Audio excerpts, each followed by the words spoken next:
Hey, well, first of all, I like to say, and I is gonna find me, because I want to be a part of this fucking dumb wannabe tennis tour. I think they got his testicles so far up their mouths that this is bullshit, I'm not thinking about that right now. I'm just thinking about having won the world title and hopefully trying to win another one someday. You just drop in and just smack the drop down, say bah! Well, I'll tell you, Stu, I did battle some humongous waves. Oh, just the paper, please? Oh, surf looks good on it. Not bad. Ain't that swell with Jed and Vaughn. Oh, those guys are back! Get a haircut. Mate, absolute honor to have you here on the program today. Apologies, I'm not in the studio. I'm actually just at home. But, mate, whereabouts are you? I'm in Cape Town, also at home in the loft of my house, escaping the chaos of the kids. And yeah, man, all good. Amazing. And how the waves been over that way? It's been terrible, actually. We've just come off the longest summer of lots of wind and no waves, and this is normally the time of the year when winter starts to kick in and the swells start arriving. But as far as I can see, there's still nothing, eh? Right. Well, yeah, I'm interested to know, man. I mean, we're basically rolling, so I may as well just go straight into it. But if you could break down Cape Town for us, I know it's a majestic city, like unbelievable natural beauty, incredible waves. I mean, like most of South Africa, I imagine it's not without its dangers as well. But yeah, tell us a bit about the coastline there and the kind of swells and conditions you're looking for and how it all unfolds. So Cape Town is my favorite place in the whole world. I've been fortunate enough to travel everywhere, and yeah, feel like I couldn't live anywhere else.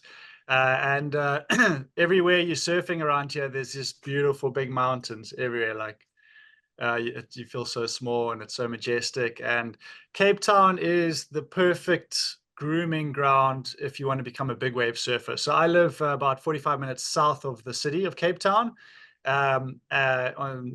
So we get the big southwest swells that come all the way from either Antarctica or South America, and it hits straight into our coastline here. We're pretty far south, so we get a lot of weather with the storms, but yeah, with that, it brings really, really big surf. We also are on the tip of South Africa here, so we have, well, the tip of Africa. So we have I'm on the Atlantic Ocean, just across the 10 minutes drive across the land, the peninsula, you get to the Indian Ocean. So the one side's a lot warmer than the other side. And yeah, it's growing up here in Kommetjie, it really is the perfect place to live if you want to be a big wave surfer, because we've got everything from really fun learn to surf waves. You can find an offshore wave in every wind because it's a peninsula.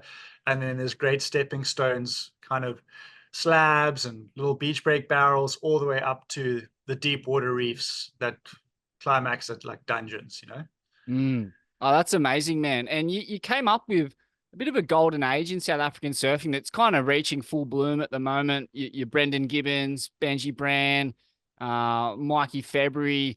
Like that is an amazing generation of South African talent. And you've all, achieved incredible success, but in really divergent ways. Benji's obviously a pipe specialist and one of the best barrel riders on earth. Brendan is just the ultra stylish, ultra technical, one of the best guys to watch on the planet in waves up to kind of 8 foot. MFeb, old school, new school style master, just crazy speed lines, carves, tubes, big clean punts as well. And then yourself, just an absolute maniac in the juice. What did growing up with those guys, what sort of an imprint did that leave on you? Did their surfing influence you? Definitely. We all grew up in a pack together here in Kommetjie, spending every single day, come home from school, we all go surf together at Long Beach, the peak. And yeah, we all used to surf competitions together. Benji's a little bit younger, but Brandon and I were pretty competitive against each other, and Mikey was a year younger, but we used to surf against each other too a lot. And it's so cool to go from the competitiveness where we're all kind of trying to beat each other, you know, and just we all diversified into our own passions and our own loves within surfing, you know. Hawaii, Benji's now stationed up in Hawaii. He lives there now, and yeah, he's just the most unbelievable barrel rider, and it's really cool. I still get to go on a lot of trips with. I was in Morocco earlier this year with Benji, excuse me, with Mikey and Brendan. So still get to do a lot of trips with the guys. I was in Hawaii early this year, staying with Benji, so still connecting a lot with the guys. And we all love getting barreled together, but then we all kind of have our niches, you know, which is also a really cool thing. And we just, I think we all have a lot of respect for each other's passions and different styles and things like that. So it's super cool. Oh, it's amazing, man. Yeah, you guys have all made such incredible contributions to surfing in a pretty short amount of time. You're all, you know, relatively young. We've still the best surfing ahead of you. So it's an exciting time for South African surfing, and seeing these other kind of guys coming up, Josie Faulkner. Yeah, it's you know, it's an amazing time where, yeah, you're seeing, you know, black elite level surfers as well as white, which is not something that we've seen come out of South Africa. And yeah, that's, I don't know, that's hopeful in some ways. 100%. Yeah, there, yeah, I mean, there's a lot of great African surfers coming up, like at the top, and then there's grassroots. There's so many amazing programs, like just across the peninsula in Muizenberg. There's so many different. There's surf schools, and then there's initiatives as well for to bring kids out of the communities. I'm an ambassador for the 9 Miles Project, and they bring kids out of these super marginalized areas. They teach them life skills and stuff, and they also teach them how to surf really well, you know, and they get them into like the provincial, the regional championships and stuff like that. And there's a huge wave of young, yeah, African kids coming out of very poor areas, and the opportunities are getting opened up to them, which is really, really exciting.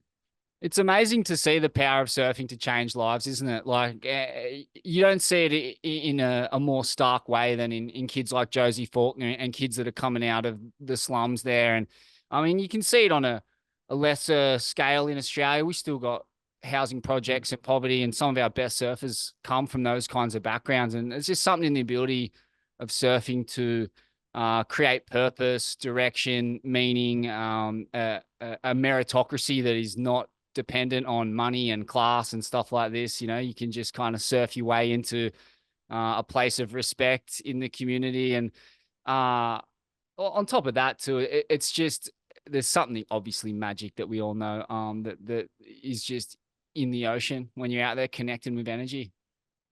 Yeah, I think it's a we've done like quite a few things with kids where you even, like, my wife is in she's a child's like counselor, not psychologist, but like she deals with kids, and a lot of the time, like, she's had moments where she can't these kids have heavy walls up, you know, because of the environment they grow up in, and there's no ways to like kind of break through that. And then you take them surfing and the walls fall down, you know, they just have these huge smiles. And I think a big thing to do with it is yeah, you're getting out in nature, but for them, they're also really getting out of their comfort zone in a safe way, and doing that, and they can see, wow, it is scary, but yeah, I can actually do this, you know, and it gives them a whole new perspective on life, and opens up all these new doors of learning new and beautiful things. And it is very, very powerful, whether you, I think we are, whether you're coming from the slums or whether you're privileged. Yeah, the ocean is an incredible place, and we can all learn a lot from it. And just to kind of zoom out and see the bigger picture, right? I think it's really important for that. That's amazing that you and your wife are connected to initiatives and, you know, a job like that she's doing, counseling, childhood counseling in a place like South Africa, in those kinds of communities. Man, I can't even fathom the kind of stuff that she would hear, and the sort of trauma she'd be dealing with. But yeah, full credit to you guys. And the surfing community in South Africa has done so many amazing things to kind of breach those divides and create some goodwill in the community. The initiative you're a part of, Surfers for Street Children, what is it? Surfers Not Street Children, Yeah. stuff like that. Yeah, really like some of the best kind of work I've seen in that space in the world is being done by the surf community in South Africa. So kudos to you. Yeah, thanks, man. I mean, there's still a huge divide here in South Africa, and there's just there's so much work to be done, but it's really encouraging the amount of initiatives that are coming up all around Cape Town, South Africa. And a shout out to Ricky Basnet, too, a former guest on this program. You'll probably be listening. And I saw you, another guy who's doing great work in the community. Fucking legend. Love Ricky. Mate, take us back to the early years. Give us an insight into what life was like for you growing up. I was very fortunate. I grew up on the beach here in Kommetjie. I had a background of swimming, so I did swimming and water polo, which really formed a great foundation for surfing. And I would get home from school and I could look out on our balcony. To my left was the Learn to Surf wave in the corner, which is where Mikey Febb and Brendan and even guys like Damien Farrenfort, who now lives in the States, and all the guys were on this little peak, just so competitive, and everyone was pushing each other. And then right out in front of my house, like about half a kilometer out to sea, is Sunset Reef. And Sunset is one of the best big waves in the world. I would come home and see the guys towing in. That back then they were using like a little rubber duck boat to tow in. Wow. My godfather, Glenn B, he was pioneering that kind of tow in surfing at the time. And I was like, oh, so sick but so scary, and I thought these guys were like the absolute heroes to go surf out there. And I was very fortunate to live here in Kommetjie. It's got, as I mentioned, all the stepping stones, and my dad was surfing a lot of and still does. He's almost 70 and he's still charging. He's such an inspiration for me. He still surfs like 10, 12-foot days even, so he would drag me out to some of the kind of outer reefs from when I was very young. And I also got the opportunity to go stay with Benji and his family, Benji and Davey, the brothers. They used to live in Kommetjie for 6 months here in Cape Town, and then they'll do 6 months in Hawaii. And they were really helpful to me. They let me come stay with them. They've got a house right on the beach near Pipeline. And that was like, when I saw what people were doing in Hawaii, I was like, wow, this is on a whole nother level, how steep. Just remember how steep the takeoffs were at Pipeline. I couldn't believe that people could actually paddle into those waves. And I saw that when I was like 14 years old, and then kind of broadened my horizons. I came home and suddenly had this new perspective as opposed to my peers who were still kind of locked in around South Africa. And that I felt like that was a big thing to set me apart and starting to chase the bigger waves, and whenever in the competitions, whenever the waves are slightly bigger, I would do much better. When it was small and groveling, I just used to get smoked. Yeah, it's so interesting. The ability of Hawaii to just level up your surfing is there's nowhere like it on earth. It forces you to grow as a waterman. And I'd be interested to know, like at that age as well, 14 years old. Wow, that's a young and raw age to be absorbing what's going on the North Shore. Like, what are your memories of around that period, roughly? Any surfing or particular waves that blew your mind? I've got a funny story. I'm not going to mention any names, but like, I think it was the second time going down to Pipe, my dad was like, yeah, Pipe's the most dangerous wave in the world. You got to wear helmet, and you just, you got to be really careful. So I had this like bright yellow helmet. I was a super skinny kid, so I used to get cold. I had like a full wetsuit on with my yellow helmet, and I walked down the beach. And then one of the dudes in the houses, like one of my heroes, just like, he like whistled at me, and I was like, oh my gosh, like, I'm not going to throw out any names, but he was like, what are you doing, you kook? Like, this is Hawaii. Why are you in a wetsuit? And I was like the only dude who had a helmet at the time. And I just felt gutted, And that's Hawaii. Hawaii thickens your skin. It's so good. Like, you have expectations to get bombs at Pipe, and you just don't get anything, but you learn to grow thick skin there and deal with adversity. And eventually, if you spend enough time out there, a bomb will come your way, and you just got to send it, and that bomb will change your life. You'll never forget it. Mate, you're not joking. Like, you've had a couple of proper contenders for wave of the winter out there. There was one wave in Risky Business, which is a profile film of yours that everyone should watch on YouTube. It's a fucking cracker. It's, mate, congratulations on that film. That's like a really world-class film that I think highlights the fact that you are actually in that conversation among the very best heavy water exponents on the planet. And one of the waves in that clip, you might be wearing orange boardies. I can't remember, but it's just like a steep, deep, super square first section and kind of kinks and squares out again. And you come out after the spit. And mate, I wasn't even backing you to make the drop, let alone make the pit. It was fucking insane.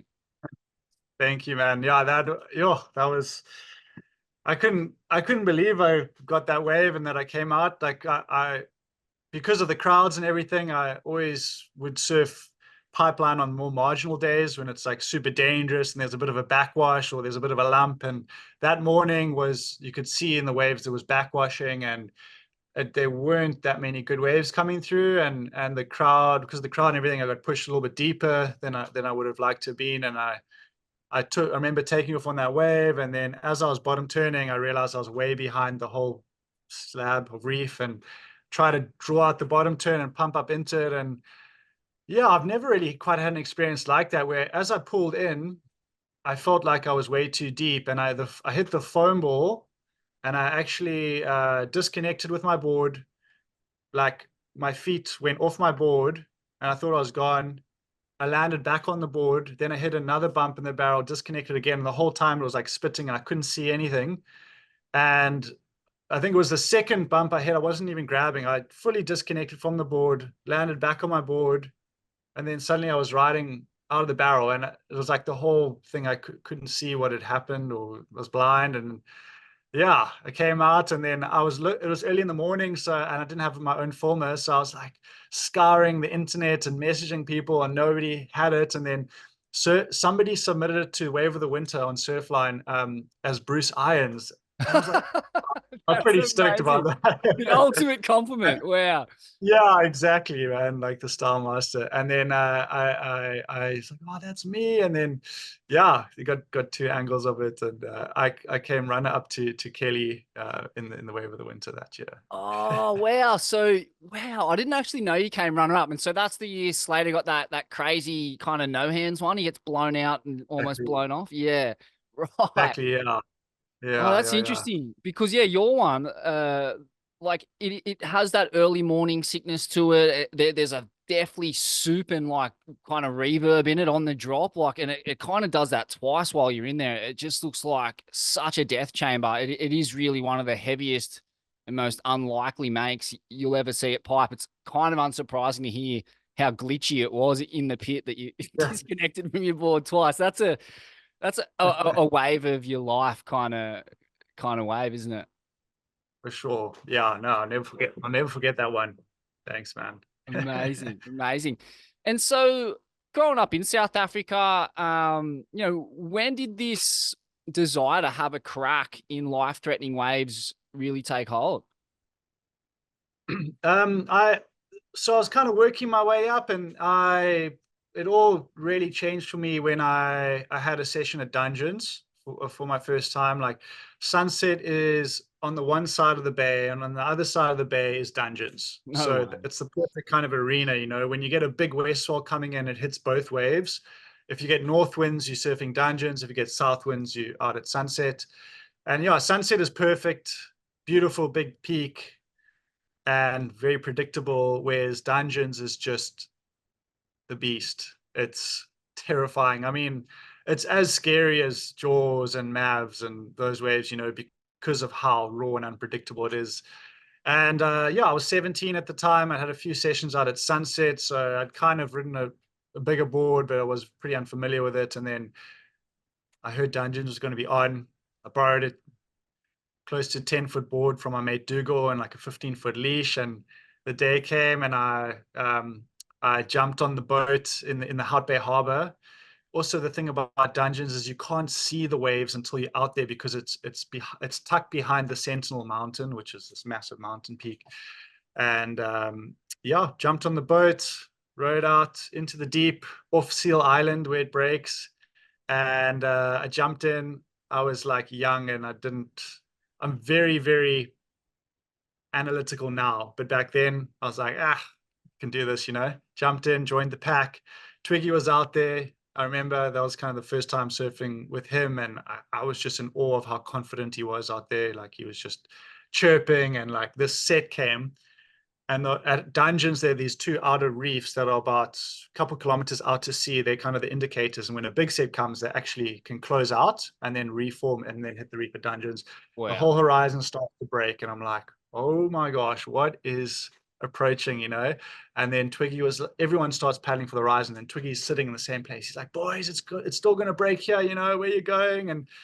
And I was just chasing everybody. Like I was like, are these waves gonna break to my left, to my right? Am I in danger? Am I safe? What's coming? And then I was greeted with my worst nightmare, this 25-foot, 30-foot wall of water just towering over me. And I had no tools, nothing to calm the nerves. I just went into raw panic and praying everything I could, paddling as hard as I could.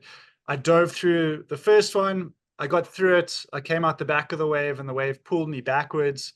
Fortunately, it didn't suck me over, but like I was reeling my board in. I looked behind me. There was an even bigger wave behind it.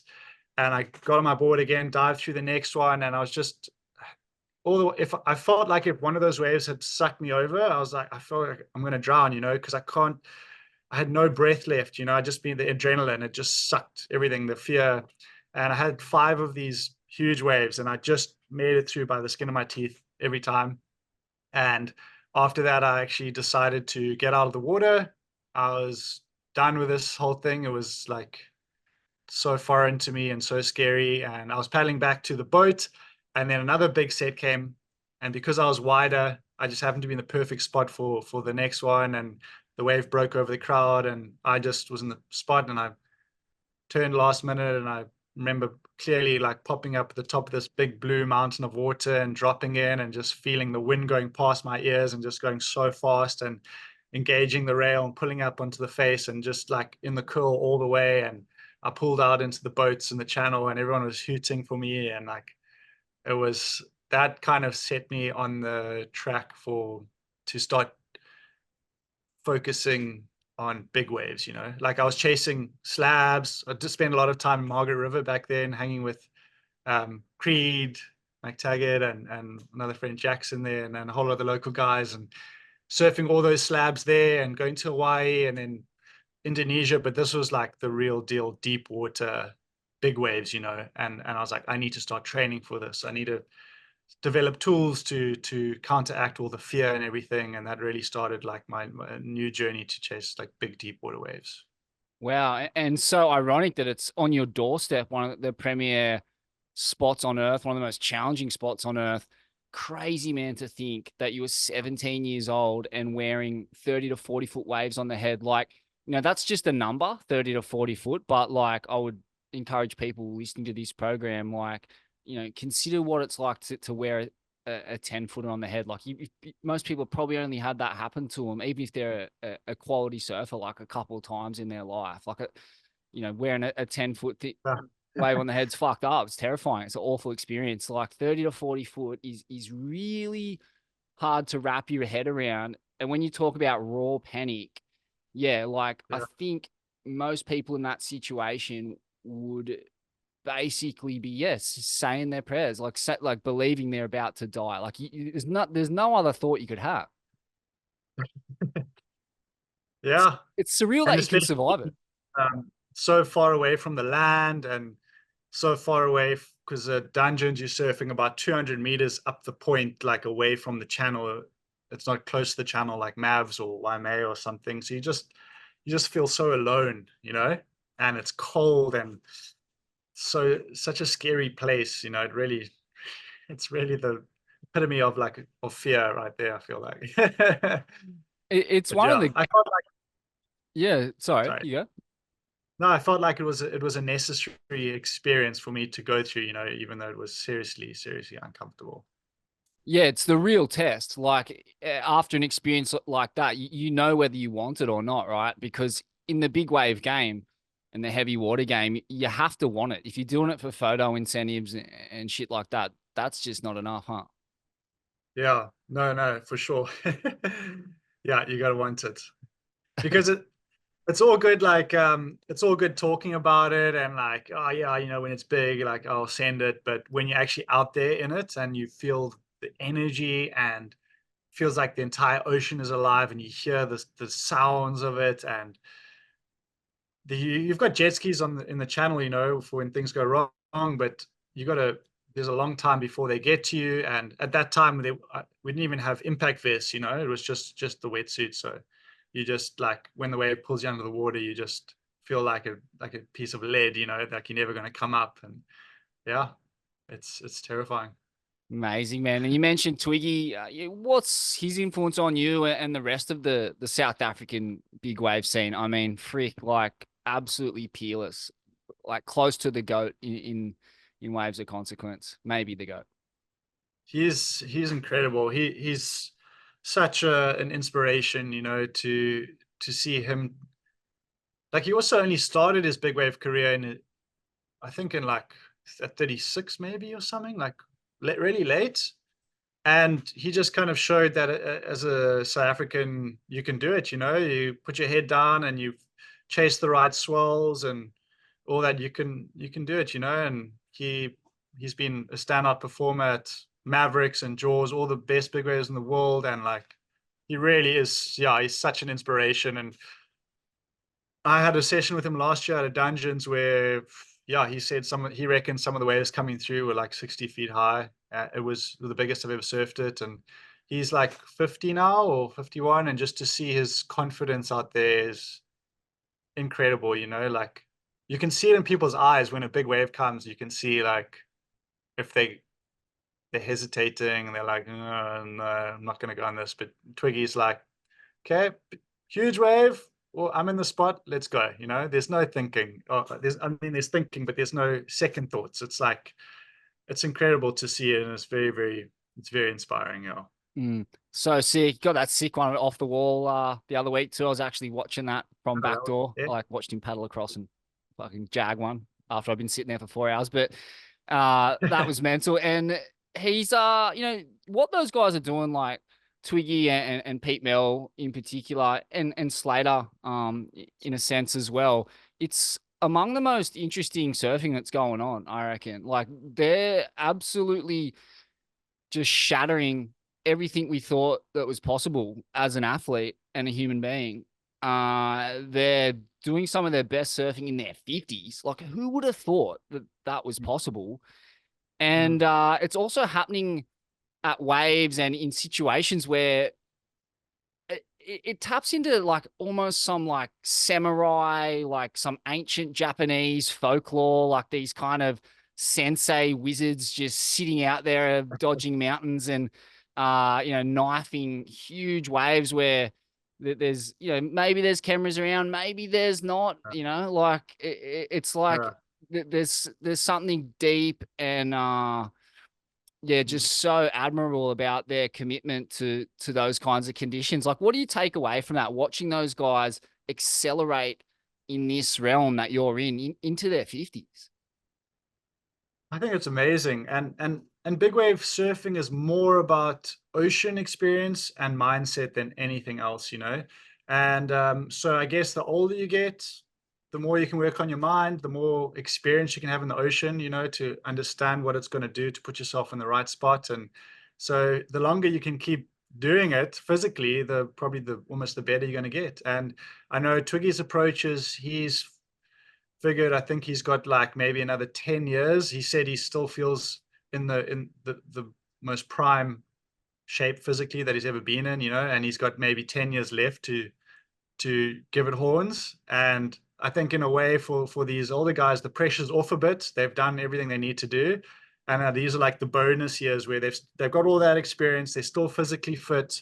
Obviously, they're putting a lot of work in still in the gym and that to I think it's a lot harder when you're older to maintain. But yeah, these are they're like their bonus years where the pressure's off and they can just like stamp their legacy, on the sport and inspire the next generation to push it harder.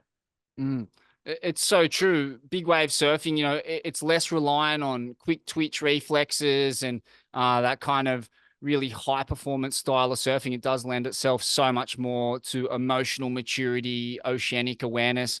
And it's going to be really interesting to see what happens now with guys like yourself and Billy Kemper as your careers develop. And, you know, you guys have started younger, well, younger than Twiggy anyway. And you're at such a high point at such a young age, and compared to where, you know, the Pete Mells and the Twiggies were at the same age.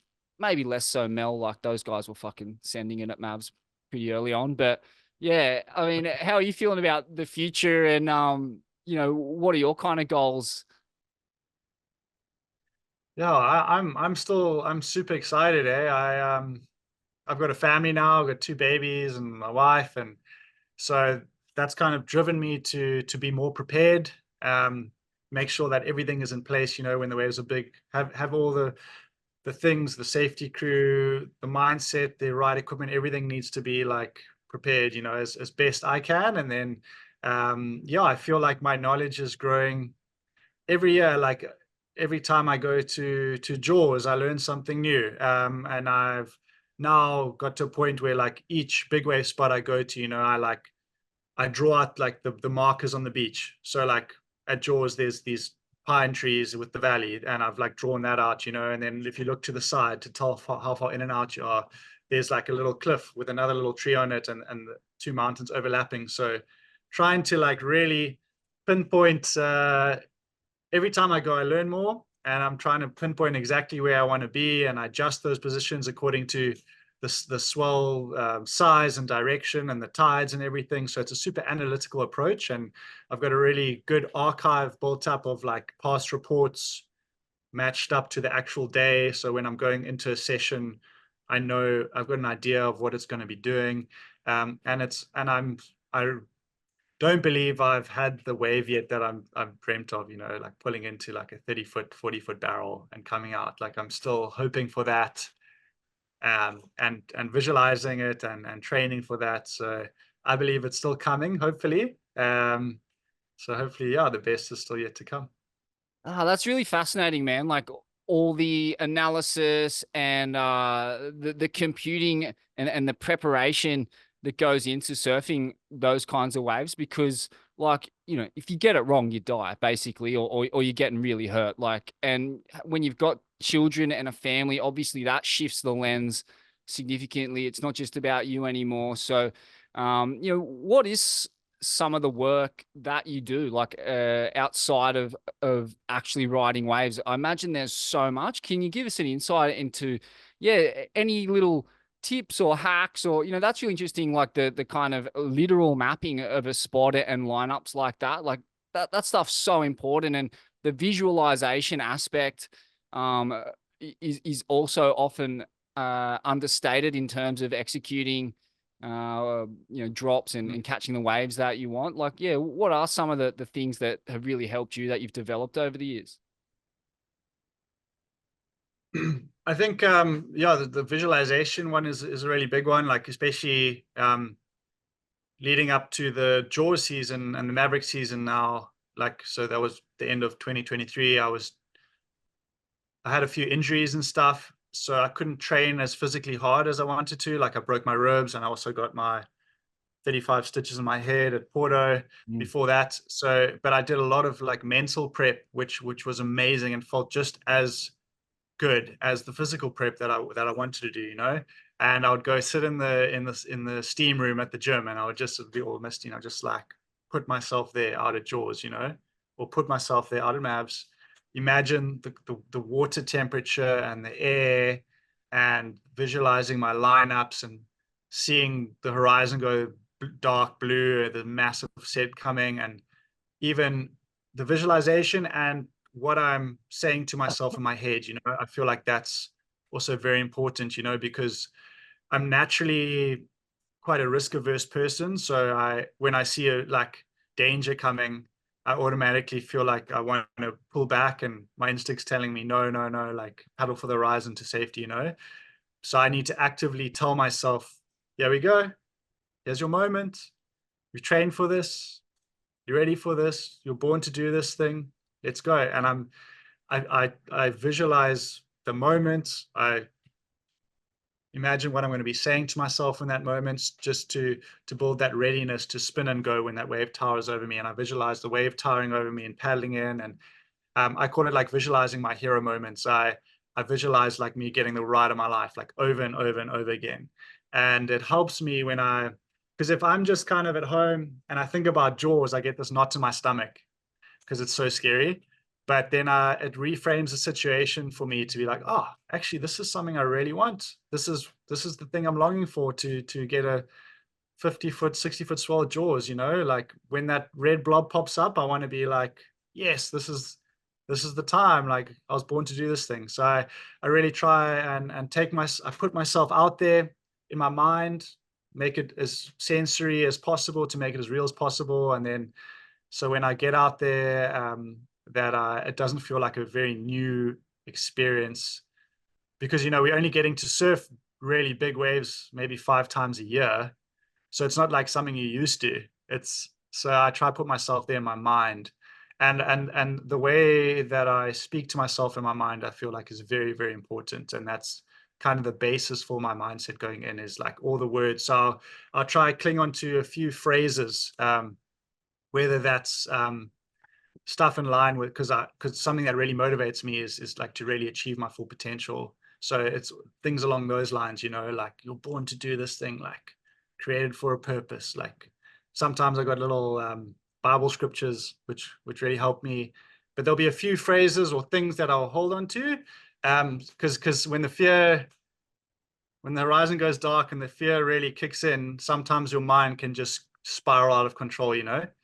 So a little phrase to cling on to can be, for me, is very, very helpful. And it just, it kickstarts the right mindset and gives me that excitement and energy in my muscles, and just, yeah, kicks me into the right headspace. So I think those two things for me, I've learned recently, were very, very powerful. Because as I mentioned, like leading up to this Hawaii season, I had the head injury out for a month. Then I broke my ribs. I was out for another 8 weeks. Wow. And then, so I went to Hawaii with pretty much hardly any physical training, but it was all mental prep.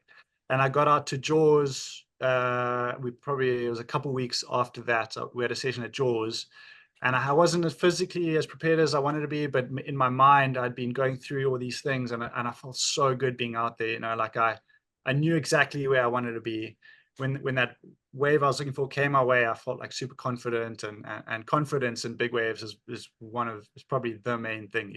So yeah, it was very interesting towards the end of last year for me.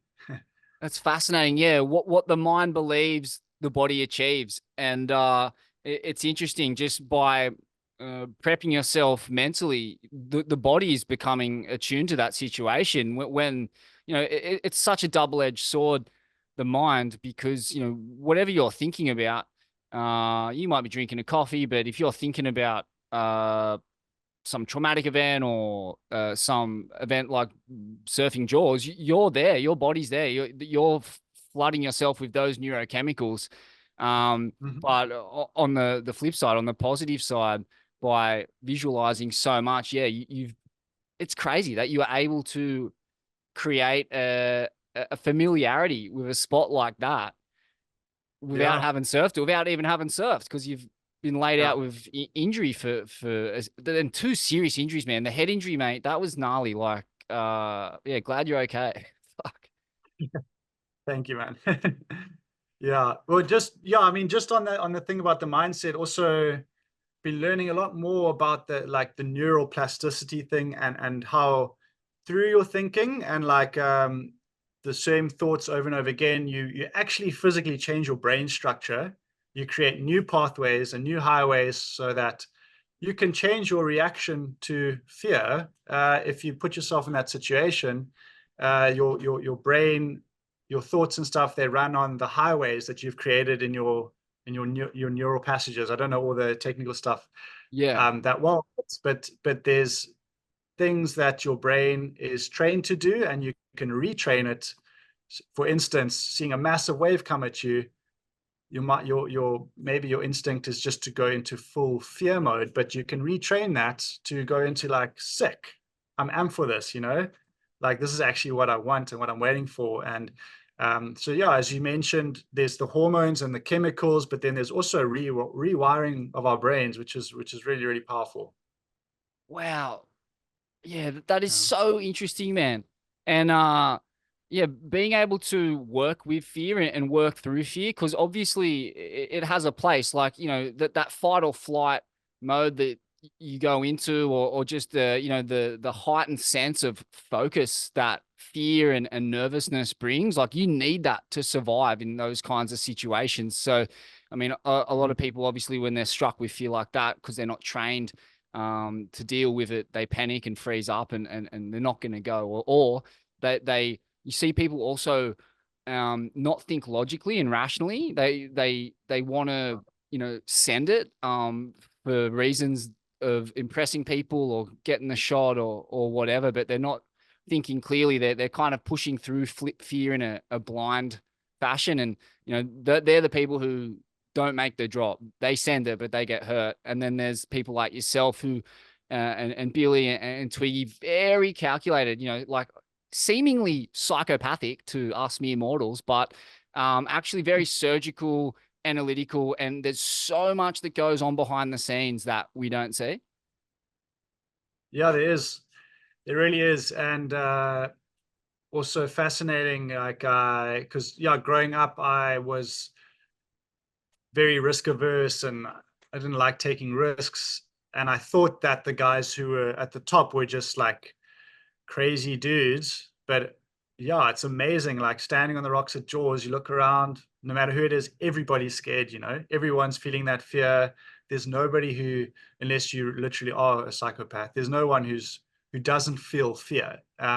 So that's quite a comforting thought, even to start with, is that everybody's scared, and everybody's just finding ways to deal with that fear, and to use it to surge you forward instead of holding you back. And I've been doing a bit of keynote speaking, and one of my things that I feel like I've really learned along the way is that my best moments and my biggest moments of purpose lie on the other side of my fear. So even though it's extremely uncomfortable going through the fear, it's worth it, because yeah, we're not going to achieve anything worthwhile in life unless we stretch ourselves and we go on to the other side of that fear. I love that advice, man. That is so true. I feel like all the good things that have come out of my life have been on the other side of fear or adversity. And it really is a matter of leaning into that discomfort and getting through it. Speaking of Jaws, like, mate, you've been on hand for some of the biggest swells to hit that joint in recent memory, which feature in that film, Risky Business, that I mentioned. Like, yeah, talk to us about, some of the guys who's surfing out there has really influenced you, or you've really admired, and what you've admired about their approach. Yeah, I think Dorian is he's the man. He's not surfing out there as much anymore, but it was so sick having, like, I always really looked up to him. He was like, also came from the competition background and then went into the big wave stuff, and just seeing his approach, super calculated. Like, he knows exactly the wave he's looking for. He knows exactly where to sit. And he was always the guy, year after year after year, getting the ride of the year. Like, just incredible. And also applying high performance surfing to big waves. I thought that was incredible. Like, doing exactly what you would do at backdoor, like forward on the board, just using like before, I guess guys would take off and go more straight and be more on the back foot, whereas Dorian shifted forward, he's leaning forward over the edge, and the rails engaged, and he's pulling up into these huge barrels. So seeing his approach has always really, really inspired me, and I've analyzed his approach and his technique like a lot. And then just in more recent years, being out there with Billy, I mean, he's like the obvious. He's won every Jaws event he's been in, I think, or he's won the last 4, I think. But then also, yeah, Kai. I think Kai is next level out there. I had a session. So in a newer movie called Over the Edge, I went there to surf Jaws in the middle of COVID, and I only got there, traveled from Cape Town, and got there the night before the swell and slept in a tent on Oh, the hill yeah. above. I watched that. It's an amazing film that people should watch. It's so good.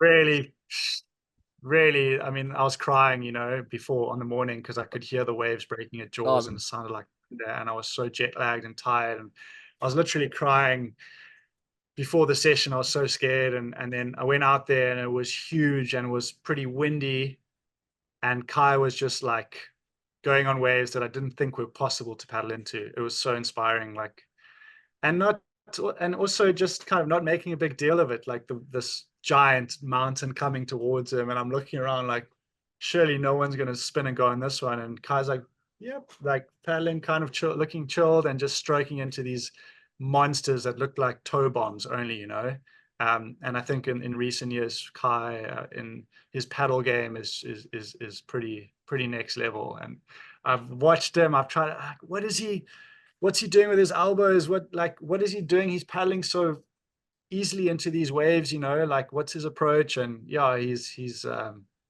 superhuman, like physically, but also his mindset's amazing. And I've really, really admired surfing with him in those big waves. Yeah. Yeah, those guys you mentioned, Kai and Dorian, both of them are just meticulous in their attention to detail when it comes to their physical health, their training, their equipment, the diversity of equipment and waves they ride. Like, they are such complete surfers. And Dorian, I got to obviously acknowledge his role in pushing surfing to that place alongside Twiggy and Pete Mel and Slater. Like, arguably, he's the guy who really pushed it there. Like, he was kind of, I felt like he was a bit ahead of those guys in a sense. Like, or I don't know, maybe that's not even the right way to put it, but mate, those huge North Peaks he was getting at Jaws, and Rick, that was a wild chapter in surfing. It felt like he really redefined how to surf that joint. He really did. And he was there obviously from the beginning of paddling out at Jaws, which originally nobody thought you could do.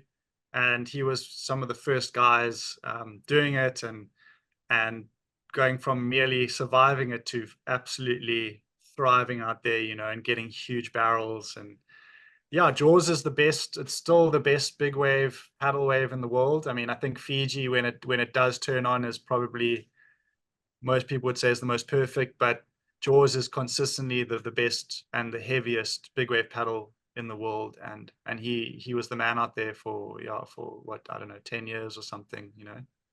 And talk to us about your history with that wave.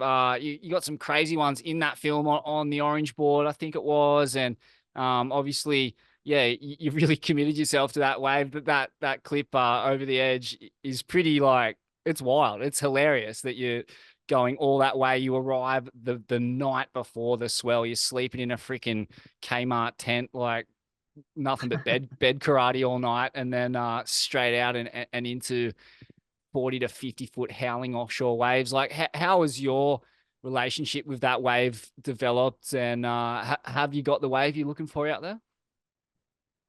Yeah, I definitely haven't got the wave I'm looking for.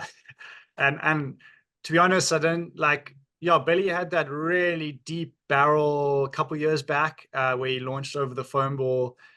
I think if you could kind of get that sort of barrel on a much bigger one, I think that would be the ultimate ride. I mean, don't get me wrong, if I got Billy's wave, that would be the ride of my life for sure. But there's you see them out there, when you, like, especially early in the morning, when you get the because normally the mornings are like light offshore, perfect, and then it goes trades and goes a little bit more survival at sea. But the early mornings out there, I've had quite a few where it's like doubling up at 40, 50 foot, and it's just barreling the whole way. The whole wave is just a perfect huge barrel, and you kind of paddle and look over the edge, and it feels like the area the size of a rugby field is just going is drawing into that thing, and you're like, oh, like, this is the one, but it's so scary, and so steep. But yeah, Jaws is the place that I think I fear the most, and also one of the places I love the most. It's that when it's like not Hawaii season, I'm relieved to be in Cape Town, but then when it's Jaws season, I've really got to kind of build up to it because it is so scary, But I've kind of got to, as you're saying, get that samurai warrior mindset going to go out there. And every time I do go out there, it feels like this almost out of body experience. It's like I can't believe I'm actually out here at Jaws, and these waves are absolutely massive, and it's almost like this being in a dream for a little bit, and then you go back to reality, and then life carries on as normal. It is a strange sensation. Wow. That's really interesting. Just what you were saying before about those big double ups, seeing them out there. Like, obviously we've all seen Twiggy's one, and I didn't realize that I thought that was just a once in a millennium wave. I didn't realize that those kinds of double ups, actually, there's a few of them. Far out, man. And it is a surreal prospect to consider what it would look like peering over the edge of a 40 to 50 foot double up. Well, I can't really fathom Yeah. that. No, it's so wild. It's so wild. Often the beginning of, so when the swells hit, it's always the first waves of the swell are always the most doubled up in the biggest period. So you often see early in the mornings is when you get the most doubled up waves, because they're sometimes coming in at 20 seconds plus, and then throughout the day the period gets a little bit shorter and the waves get a bit taller and thinner. But yeah, as I mentioned, often those mornings is like these golden little windows where it's light offshore and the waves are just heaving and it's doubling up, and you feel like you want to just like kind of get your bearings a little bit, but you got to that morning window has often got the crazy ones. But yeah, obviously that wave that Twiggy got was just, I think everybody was shocked. I think I heard a few other of the top dogs, I think it was like Greg Long, and they were in the heat and they saw that wave coming and they thought, there's no ways this thing's paddleable, and then he just kind of found a way into it, and it was the most incredible ride probably ever paddled into. Absolutely. I was watching it live. I couldn't believe that a wave managed to suck up that much water, that it actually stayed that true to the ledge. Like, just, it looked like a typical slab, but just on a absolute grand scale. So wild. So wild. Amazing. Talking about slabs on a grand scale, it was really interesting to hear you talk about Sabatu, Nias's big brother. I spent a lot of time with Mikala Jones and Brad Masters. Freak, man. Both have sadly passed away. I used to live with Brad, and I used to hear him talk about this wave a lot. And yeah, it's definitely the heaviest wave in Indo, and you've had one of the heaviest waves at that wave. Can you talk to us?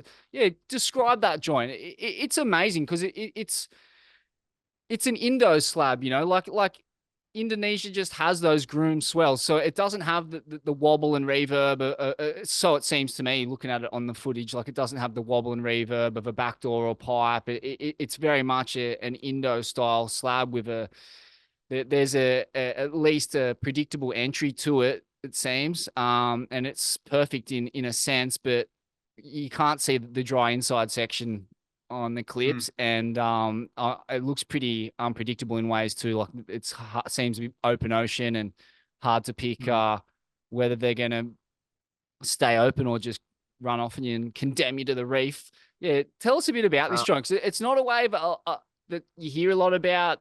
You don't see a lot of photos or footage of it, but it's up there with the great heavy water consequential waves.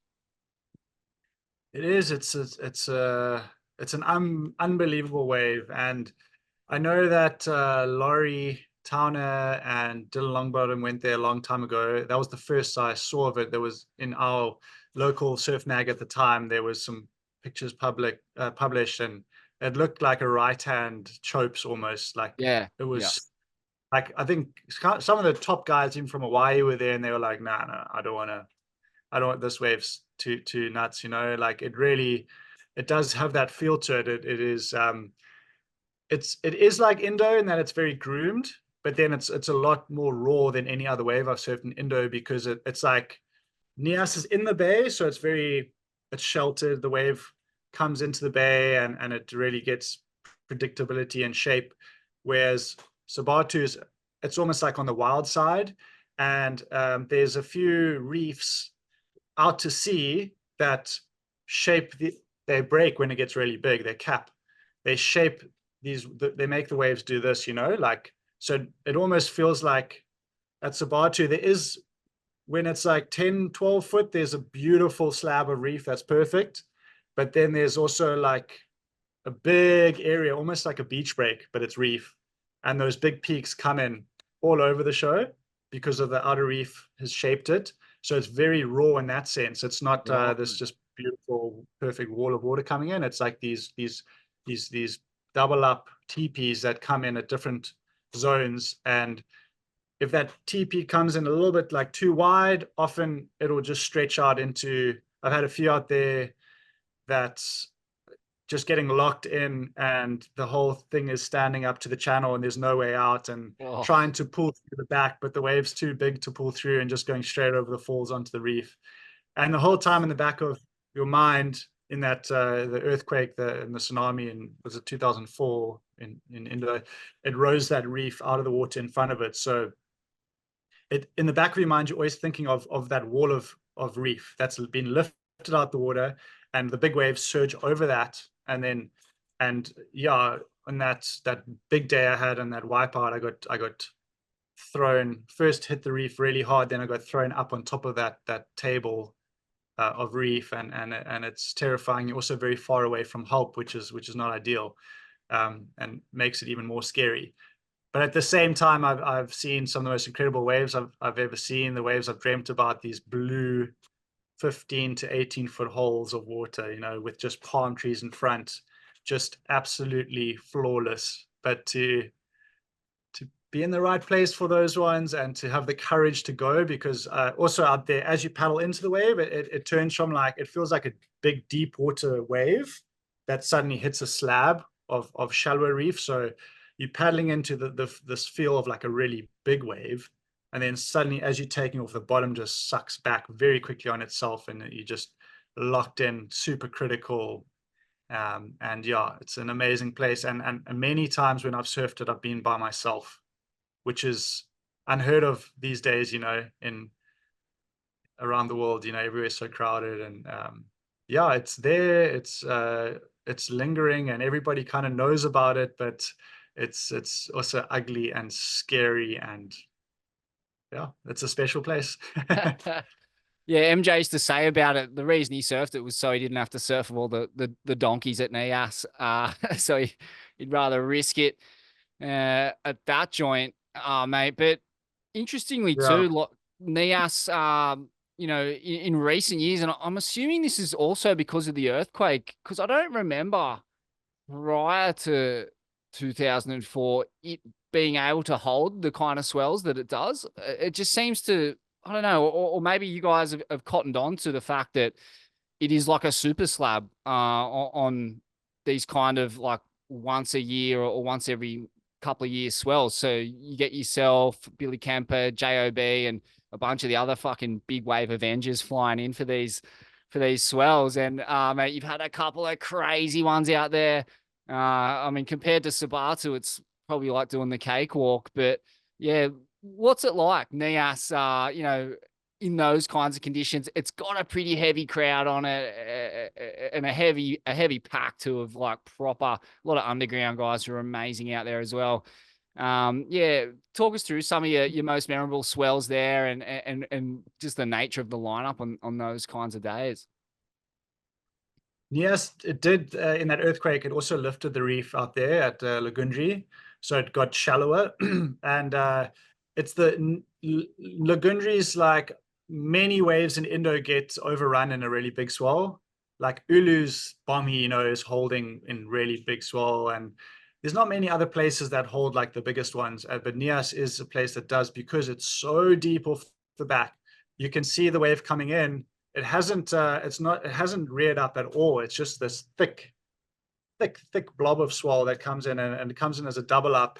It's also very, very intimidating in its own sense, especially when it's 10 foot plus. It turns into, as you say, a full slab. The thing I love about it is that it is very predictable. it kind of breaks in the same place every time. It's got the deep water channel right next to it, and it also seems to kind of break on maybe quite a thin strip of shallow reef that goes into deep water. So it's one of the places you don't, like a desert, you know, if you fall off, you're getting cut on the reef pretty much. Whereas at Nias, often you having more like a sense of a big wave hold down. You know, that's why when it's big, a lot of guys are wearing impact vests out there now, because it holds you under for a really, really long time. And it also pushes you towards the channel, which kind of horseshoes on itself, and it holds you there, and it holds you underwater for a very long time. But it doesn't normally pound you into the reef. In saying that, when I was there in 2018, I remember Coe Smith was there, and he got knocked out, hit his back of his head on the reef and got knocked out. And another guy also got like semi-paralyzed on that same run of swell from hitting the reef, I believe. But yeah, it's such a sick wave. It holds the biggest swells that you can get, you know, because of how deep it is around it. It's a perfect reef. And yeah, it's a sick community. You know, everybody's stationed up on the point, all the accommodation places. You're surrounded by palm trees. And I love Nias. If I could pick a favorite place to go to, it's Nias, because yeah, it is scary, but it's also very enjoyable, and you just know you're going to get locked into perfect huge barrels. Amazing. I've heard you talk about life-changing waves a bit. Do you actually think there is such a thing as a wave that can literally change your life? And have you had any? Yeah, sorry, I throw that term out there quite a lot. Yeah, 100%. You know, I definitely think there's like wipeouts that can change your life. You know, they can change your whole outlook on life and experience and perspective. And then also there's waves, you know, that just give you so much joy and satisfaction. I've had quite a few of those at Jaws. I had a couple at Nias that I will never forget. And yeah, 100%. I think they can change your life. You know, I mean, I don't know. In a sense, they could change the direction of your life. You know, if you get a bomb and you get more sponsorship and stuff, but they can also just like, that's really feels like that's living. You know, when you get one of those crazy waves, when you overcome your own fear, and you paddle into one of those huge waves and make it. You know, it really is incredible. But at the same time, you know, it keeps you wanting to raise the bar a little bit more, and often, like, you go on a swell and you don't get that life changer, then you feel a bit disappointed, even though we've had great waves. So it's this thing that keeps drawing you back in.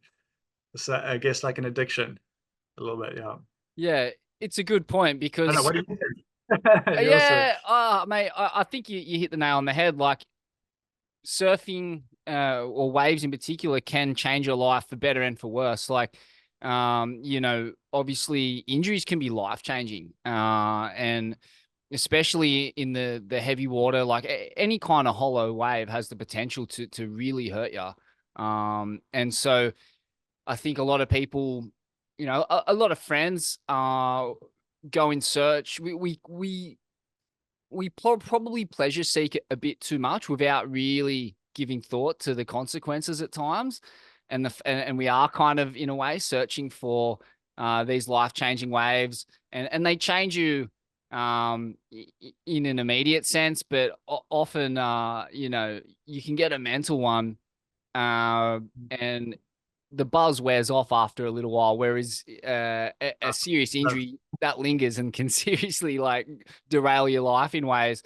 So yeah, I try to kind of I don't know. I think it's right and wrong to say there's life changing waves, because I like what you said too. Like, in terms of, you know, it gives everyone the ability, surfing, to push through fear and you know, push through adversity, and it's all relative. Like, you know, you can be a total beginner, but surfing still gives you the opportunity to push through the fear and adversity and pain barrier, and get a wave that you didn't think you had in you, and then you get it. And in that sense, it is life changing, and it's coming without any real risk. And, you know, as you mentioned, in a more extreme case, the wave you got when you were 17 at Dungeons, obviously a life changing wave that completely set you on a course in life that's yielded incredible experiences, incredible friendships. Like, you know, Mm. your life without that wave looks completely differently. If you just wear those waves on the head and go in and don't get that one, then like, yeah, maybe you're just a carpenter and talking about your days on the Pro Junior like 90% of Australian surfers. Yeah, I think it's important to reflect on the when you have those crazy ones and really try sink those deep into your mind to remember. And when you're out there and it's scary, as you say, whether it's a small wave and that's your comfort level and you push it past that fear boundary, it's so empowering, and it allows you to have a perspective on life. Like, okay, I've got a scary challenge in front of me, but yes, it's scary, but it's, if I face it with the right mindset, it's going to be a growth experience. And when the waves are very big, whatever that means for you, you know, if it's 10 foot or 4 foot, whatever, it helps you to kind of zoom out in your life and see things, I think, in a healthy perspective, you know, that you're not the center of the universe yourself. Especially when the waves are really big, you're like, wow, I'm so tiny and I'm so small compared to the power. And yeah, you can just be in awe of it. And I think it's great for taking those things back into life. And it's, I've done a few things where I take like high-powered corporate people surfing, you know, who probably are at the top of their game in one sense, and then you humble them in the water, but they overcome fear and they learn something new, and it's so beautiful to see how the ocean does that. I think it's really, really important for us. Yeah. Yeah, I love that. The idea of the smallness and insignificance of yourself in the grand scheme of things. You know, we can often forget that with the internal monologue and the ego just nattering away. We can often forget that all of these problems that we have and all of these ideas, does any of it really matter? And sometimes it takes, yeah, like the Quicksilver logo, the mountain and the sea, right? Like those two things just have this ability to really put you in your place in such a Mm. profound way, mate. Yeah.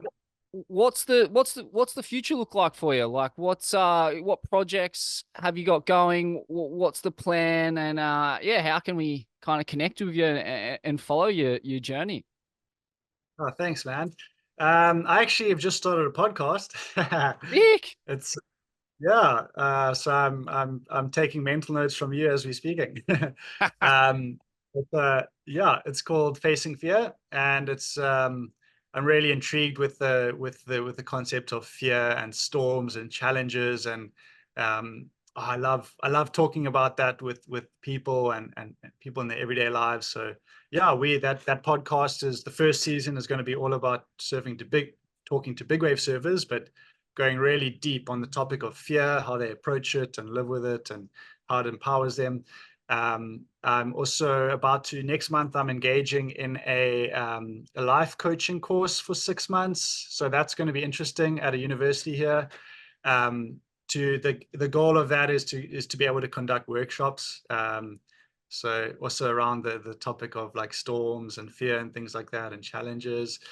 And then yeah, the big wave surfing still strong, and I've been invited to the Jaws event for the last 3 years, and it hasn't run. So like, and I've never been in it. That's kind of like my dream, is to be out there at Jaws in the event. Like, I'm really, really excited for that. So hopefully this year that happens. And then I'm also in the Eddy, which is Mate, also one of I the was dreams gonna of. say, yeah, they're two huge gongs. Congratulations on that, getting invited to the Eddy in Thank you. particular, and obviously the Jaws event, mate. That's the pinnacle of the pursuit of surfing that you're in. So that's a huge Oh, achievement. thank you, man. I feel so honored to be invited, but just to actually, I'm just praying that the event happens while I'm feel like I'm in the top of my game, you know, that I can go out there with the world's best and do my thing. So that's always on the cards. And then yeah, being a dad and a husband is obviously the best thing ever, and it's pretty full time. And along with the with the all the workshops and stuff, I'm also doing keynote speaking, which has been great, again, with this fascination of storms and fear and things like that. So yeah, there's quite a few things going on. Amazing, mate. You got your finger in a lot of pies. Well, thank you so much for your Yeah, time, and yeah, congrats on an incredible career that's freaking not half done yet. Thank you very much, man. It was really great chatting, and all the best. On you, Matty. Thank you, brother. Take care. Yeah, cheers.